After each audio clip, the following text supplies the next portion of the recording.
What's up, guys? Brett Appley here from DailyFanMMA.com, back with another UFC Quick Picks on the Mayo Media Network. We have UFC Paris this weekend. Gane versus Spivak in the main event. 11 fights on the slate. It is a pretty low-level card, to be completely honest. Kind of a mess to get through, but I mean, I just went an hour and a half on the premium show with my boy Gambles Gordo going over every single fight on the DraftKings slate. So highly recommend listening to that at dailyfanmma.com if you want the full breakdowns, if you're really investing in on the slate. But as usual, I'm here to give you my favorite cash game play, tournament play, salary play, and another matchup I like from a DraftKings perspective. Before I do, why don't you subscribe to the channel, like the video, and comment below. Give me your favorite play. Let's just say give me your favorite play below the mid-range. I think saving salary, as usual, is going to be very difficult. So if there's a fighter you like below the mid-range, it's probably worth taking a stand on this slate. Let's get into my cash game play of the week, which is going to be William Gomez at 8.4K. He is minus 210 over Yanis Gamori, who is making his UFC debut. Gomez was originally scheduled to fight, who was it? Lucas Almeida, I think. A couple fights got mixed up this week. So anyway, Gomez is now a clear value at 8.4K at minus 210 to win against Gamori, who's priced down at 6.9K. And that's really the justification for this fighter in cash games.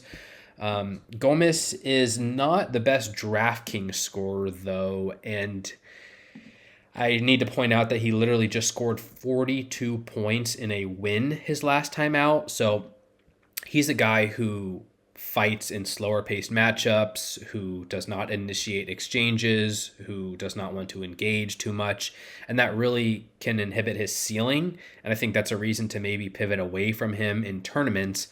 But for cash games, I still think he's a pretty safe option. He's still a pretty technical striker, and he's a decent wrestler. I think this matchup projects for him to have some ground success. So if he does win, I think a win's going to look much more like the 80-point score that he got in his debut versus the 42-point score last time out. So 8.4K, Gomez is taking on, a kickboxer, I would say, in Gamori, who's pretty low level.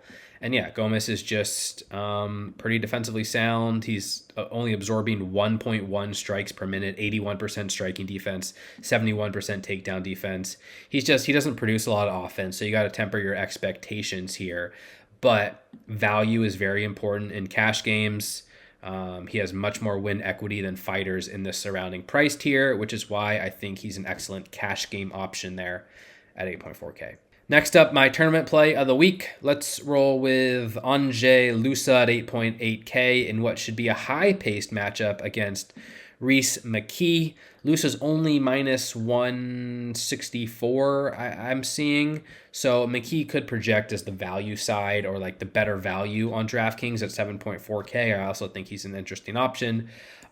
These guys are just going to strike at a very high pace. I think McKee doesn't have a lot of defense in his two UFC fights.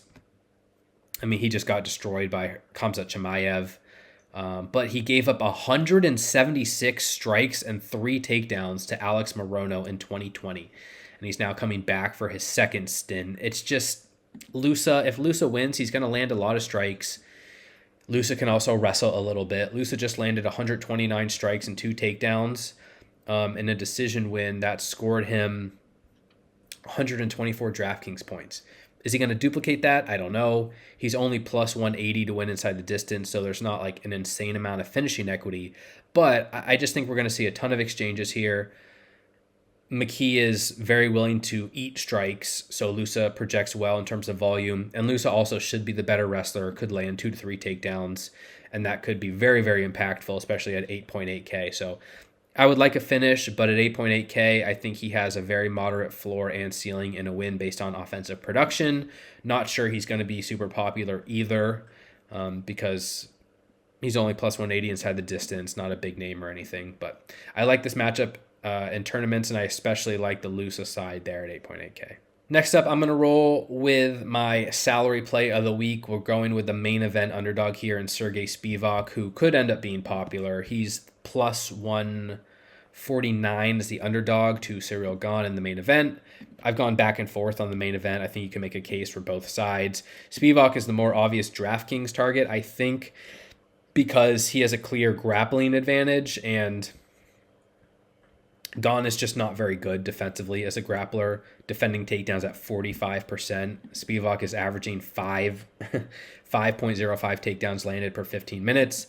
Spivak has just destroyed DraftKings. 134, 136, 114, 132, 101, 120 are among his wins, and now in a 5-round fight against an opponent who doesn't defend takedowns well. I mean, the sky is the limit for Spivak.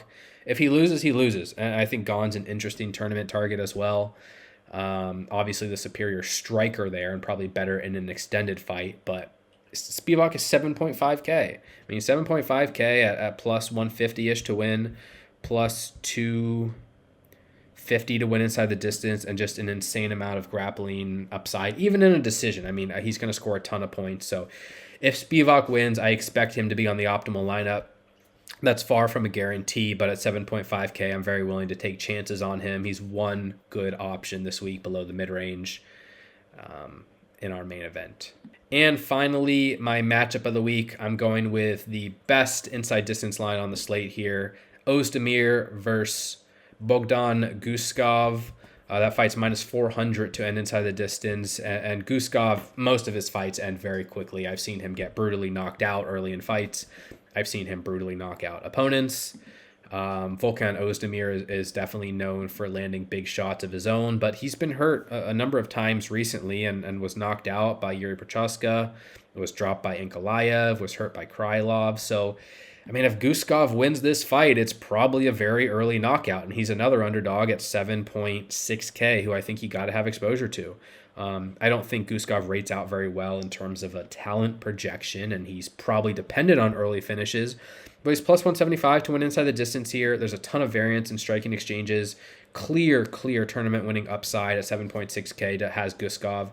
I think he's a strong tournament option. Ozdemir is the more likely winner here, minus 105 to win inside the distance. Again, Guskov is probably going to fade late in fights. I don't think he has grappling upside. He's probably a liability defensively. I've already seen him knocked out. Ozdemir hits very hard, 8.6K. I think he's got plenty of upside himself. I think Ozdemir will be the more popular side of the two, but this is just a fight that I think you need exposure to. Again, minus 400 ends inside the distance as a whole. Ozdemir is probably the preferred side, the more likely side to win, the better talent, but don't ignore Guskov there as the dog at 7.6K.